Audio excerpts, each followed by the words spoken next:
This video shows how to buy shares of Smith-Midland Corp., a company that produces precast concrete products and infrastructure components. Smith-Midland Corp. trades on NASDAQ under the ticker SMID, and this content is educational only, not financial advice. To buy shares, you need a brokerage account, and we will use eToro as an example to demonstrate the steps.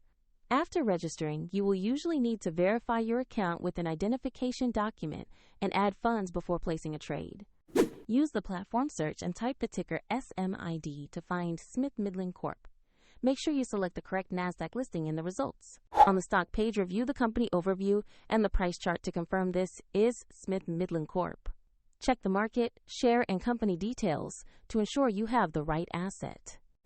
To invest, click Buy or Invest, enter the amount you want to spend, then carefully review the order details and confirm the transaction. If the market is closed, the order may be queued or handled according to platform rules, and if you lack funds, the platform will prompt you to add money before confirmation. After execution, your position will appear in your portfolio for monitoring. A convenient link to eToro is provided in the video description.